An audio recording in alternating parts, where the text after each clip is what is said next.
ডিসটেন্সে একটা অবজেক্ট থাকলে তাকে ডিটেক্ট করতে পারে। একটু বেশি ডিটেইলে নিলেও কিন্তু সে ডিটেক্ট করতে পারে না, ঠিক আছে? 1 সেন্টিমিটার। আচ্ছা, এখন আমরা কি করব? আল্ট্রাসনিক সেন্সর ইউজ করব। এটা হলো কি electronic input device used in embedded system to measure the distance to an object by transmitting high frequency sound wave. High frequency কিন্তু এটা কত? মোটামুটি 40 কিলোহার্টজ এর মতো। মানে কত? 40 কিলোহার্টজ মানে কি? মানে 1 সেকেন্ডে সে কয়বার মানে কি করে? 40,000 পালস করে। 40,000 বার কিন্তু 1 সেকেন্ডে 40,000 বার পালস করে। ঠিক আছে? তাহলে এটা কি আপনি চোখে দেখতে পারবেন? না। ঠিক আছে? আবার এই ধরনের সিগন্যাল গুলো কিন্তু কোনো কিছু ভেদও করতে পারে না। যেমন যে গামা রে আছে না, ওটা কিন্তু ভেদ করে চলে যায় তো। ঠিক আছে? আপনি আইআর বলেন বা আল্ট্রাসনিক বলেন, এগুলো কিন্তু রিফ্লেক্ট হয়। আলোর যে মানে ক্যারেক্টারিস্টিক গুলো ওগুলো কিন্তু ও শো করে। ঠিক আছে? এই সিগন্যাল গুলো। Sound wave, ultrasonic wave and measuring the time. আবার আমাদের কি করতে হবে? টাইমটা মেজার করতে হবে। Taken from the echo to return. একটা পিন আছে না, ইকো পিন। ঠিক আছে? আপনি আলোচনায় আসবো পরে আমি বলতেছি। ওই ইকো পিনের মাধ্যমে আপনার রিটার্ন করতে হবে। তাহলে আপনি কি করবেন? একটা আল্ট্রাসনিক ওয়েভ ছাড়বেন, একটা অবস্ট্রাকল থাকবে, সেখানে রিফ্লেক্ট হবে, তারপরে সেটা ইকো পিনে আপনি কি করবেন? সেটাকে ক্যাচ করবেন। এর মাঝখানে যে আপনার ডিউরেশন, সেই ডিউরেশনটা আপনি পাবেন। ডিউরেশন যদি আপনি পেয়ে যান, আপনি কিন্তু ডিসটেন্সটা পেয়ে যাবেন। টাইম না পাইলে ডিসটেন্স পাবেন? পাবেন না। তাহলে এখানে আমরা কি করতেছি? এখানে কি করতেছি বলেন তো? এই যে এটা হলো মানে এখান থেকে আপনার আল্ট্রাসনিক সেন্সরে আপনি একটা আল্ট্রাসনিক পালস মানে সিগন্যাল পাঠাবেন, রিফ্লেক্ট হবে, এখানে সেটা কি হবে? ডিটেক্ট হবে। আর এগুলো কিন্তু ট্রান্সডিউসার। আপনি এখানে কিন্তু টাইমকে ডিসটেন্সে কনভার্ট করতেছেন। ঠিক আছে? এখানে টাইম বা ডিউরেশনকে আমরা ডিসটেন্সে কনভার্ট করতেছি। তাহলে আপনারা একটা মডিউল এখানে ইউজ করবেন, যেটা হলো ACSR 04। ওটার পিন ছিল কয়টা? 3টা। এখানে কিন্তু 4টা পিন।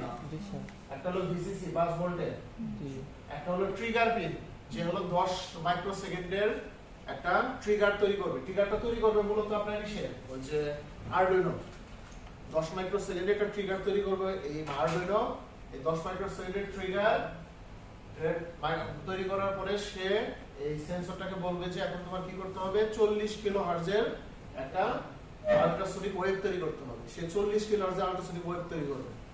তৈরি করছে, করার পরে সেটা একটা অবজেক্টে রিফ্লেক্ট করার পরে ইকোপিন হাই হয়ে যাবে। ইকোপিনের কাছে আসবে, তারপরে বলবো যে হ্যাঁ অবজেক্টটা ডিটেক্টেড এবং এত ডিসটেন্সে ডিটেক্টেড। বুঝা গেল? অবজেক্ট শুধু ডিটেক্ট করবে না, সে ডিসটেন্সটাও কিন্তু মেজার করবে। ঠিক আছে? কিভাবে মেজার করতে পারবো বলেন তো? আগেরটাই তো পারলো না, এবার তো পারতেছে যে 10 সেন্টিমিটারে আছে বা 1 সেন্টিমিটারে আছে বা 50 সেন্টিমিটারে আছে বা 227 সেন্টিমিটারে আছে। কিভাবে আছে বলতে পারবেন? আগেরটাই তো পারলো না। আগেরটা শুধু আমরা 0 আর 1 পেলাম নাকি? হয় অবজেক্ট ডিটেক্টেড না ডিটেক্টেড না। বলে দেখি বলতে পারবেন কিনা? স্যার ওই যে তরঙ্গ দৈর্ঘ্য, হ্যাঁ তরঙ্গ ধরবো এখানে কিভাবে করবে? হ্যাঁ টাইমটা কিভাবে পেতেছেন এখানে? তরঙ্গের সাথে টাইমের সম্পর্ক রিফ্লেক্ট হইতেছে যে কত দূরত্বের মধ্যে রিফ্লেক্ট হইতেছে। দেখেন ওয়ার্কিং প্রিন্সিপাল আপনি জানেন। এখানে লেখা আছে মাইক্রো কন্ট্রোলার আপনার যে 8 ও কি করবে? এই যে 10 মাইক্রোসেকেন্ডের একটা ট্রিগার পালস জেনারেট করবে। 10 মাইক্রোসেকেন্ড। এটা হলো 0 ভোল্ট, এটা হলো 5 ভোল্ট। সে এটা হলো 2 মাইক্রোসেকেন্ড, এটা হলো 10 মাইক্রোসেকেন্ড। এখানে সে লো ছিল, এখানে হলো হাই, এই পোরশন হলো লো। তাহলে এটা কিন্তু কোডে লিখতে হবে যে 2 মাইক্রোসেকেন্ড পর্যন্ত সে লো ছিল, পরে 10 মাইক্রোসেকেন্ডে সে হাই হইছে। তাহলে 10 মাইক্রোসেকেন্ডে একটা ট্রিগার পালস জেনারেট করবে কে? মাইক্রোকন্ট্রোলার। কিসের জন্য জেনারেট করবে? যাতে আপনার যে সেন্সরটা আছে সে কি করে? একটা আল্ট্রাসনিক সাউন্ড ওয়েভ জেনারেট করে, যেটা কত? 40 কিলোহার্টজ কিন্তু। ঠিক আছে? Typically 40 kilohertz. The sound wave travel through the air and strike an object. একটা অবজেক্টকে স্ট্রাইক করবে, করার পরে the wave are reflected back to the sensor as an echo. Reflect করে কেন বলেন তো? এই সিগন্যাল কিন্তু ভেদ করতে পারে না। গামা রে বলে কিন্তু ভেদ করে চলে যেত। রিফ্লেক্ট করবে সেন্সর as an echo. একটা ইকো পিন আছে যেটা বললাম, একটা ট্রিগার পিন, একটা হলো ইকো পিন, ছিল না? এটা হলো ট্রিগার পিন যেটা ট্রিগার করলেন, আর একটা হলো ইকো পিন যেটা ক্যাপচার করবে ইকোটাকে। আচ্ছা ইকো কেন এখানে এখানে প্রতিধ্বনি হচ্ছে ঠিক আছে আচ্ছা স্ট্রাইকেল object reflector echo the sensor measure the echo travel time sensor কি করবে ইকো ট্রাভেল যে টাইম আছে সেটাকে সে আসলে মেজার করবে কিভাবে এখানে travel time equal to pulse with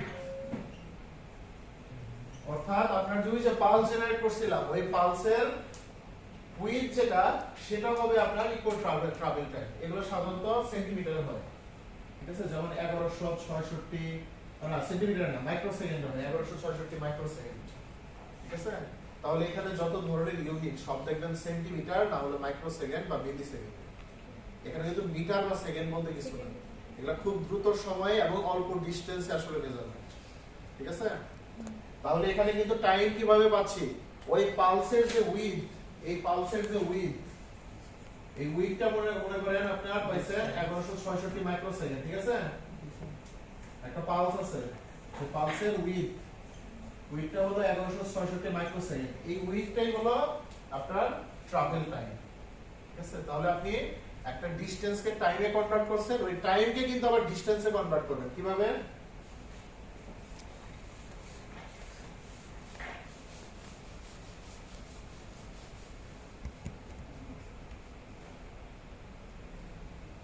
আচ্ছা এখান থেকে তো আপনি ছাড়তেছেন আবার এখানে হলো ব্যাক পাচ্ছেন এখানে আছে আপনার হলো ইকো আর এখানে আছে হলো আপনার ট্রিগার বিট ঠিক আছে আচ্ছা তাহলে পুরো ডিসটেন্সটা কত পুরো ডিসটেন্সটা ডি ডিসটেন্স না আচ্ছা আমরা জানি কি শব্দের বেগ সমবেগে চলে না জি স্যার চলুন s = vt তাহলে কয়টা ডিসটেন্স কাউন্ট করতে হচ্ছে যাওয়ার সময় একটা d আসার সময় একটা d নাকি তাহলে d + d কিন্তু খালি